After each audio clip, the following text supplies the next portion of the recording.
What's the impact of audience demographics on match structure? Oh, okay, so we're coming back to something I talked about before, Yeah, know your audience. yeah.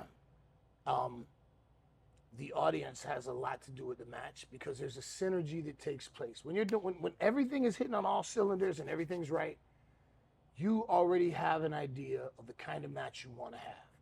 And you'll go out there and you'll do something and you get a reaction from the crowd and you go, oh yeah, this is going to be good, you know. And then sometimes you get a crowd that just isn't, they're tired, they're not that into the match, they're not, whatever the case may be, then that synergy's not there. So that desire for you to take that extra step to do that little bit more, it goes away because you're not getting that those endorphin drops, you know, from the crowd.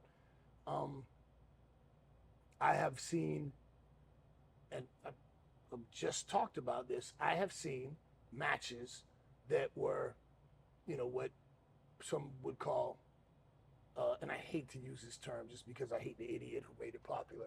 I don't hate, just have no use for it. You know, a 3-star match made into a 5-star match by the reaction of the crowd. If they're into it, if they're digging it, if they're flowing and it's awesome, and you know, then you go, wow, that match was this good, but the crowd made it this good. And then I've seen matches that, you know, execution wise, were the proverbial 5 stars, but just the crowd, maybe it was too late in the night and they've seen so much and they're tired now. If you had done that match an hour earlier, Mm-hmm. then you would have got the reaction from the crowd to give it that. So the demographic of the crowd matters, and you know, I said know your audience. You know, you don't do a a northeastern wrestling high spot strong style match in the South because depending on where you're at in the South, they're not really accustomed to that. You know, they want something a little more in tune with what they know, and it's a different diet. So the demographics of your match matter depending on where you're at. You know, you like I said, you don't serve spaghetti to people looking for Chinese food. You know, um, if and I've talked about this many times, man. Know your audience. Go out there and work your ass off. I'm never saying take a night off, but in our business, we'll say, oh man, working with Swayze is a night off because we're not pulling teeth, we're not arguing, we get it. We don't have to talk about a lot. You know what you're doing, I know what I'm doing. I know my role in the match, you know your role in the match, and we can just work, listen to the crowd. And that's something I think that a lot of the younger talent are losing, learning to listen to the crowd because for so many years, historically, you didn't get a chance to talk about your match before you had it. The heels were in one locker room, the baby faces were in another locker room. A referee would go to both sides and give the finish. And all you know is the finish is tonight, you're up, you're finished. And that's all I know. Or if there's a specific aspect to the finish where, you know, the referee has to be involved this kind of way, you know that.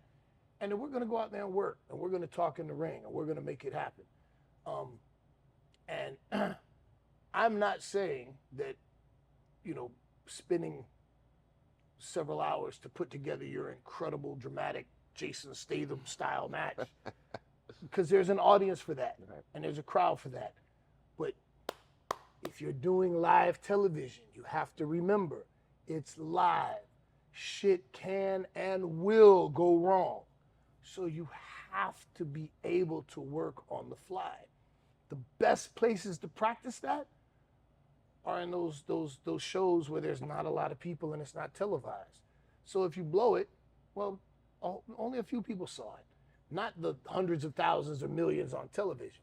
So the demographic of an audience affects the match by what kind of match you're going to have to entertain that audience. Um, you know, I learned a long time ago, you'll have guys that, you know, will put together this big match and then the crowd's not responding. But instead of calling an audible and changing, they stay with what they had laid out. Well, that's not what these people don't want to see that.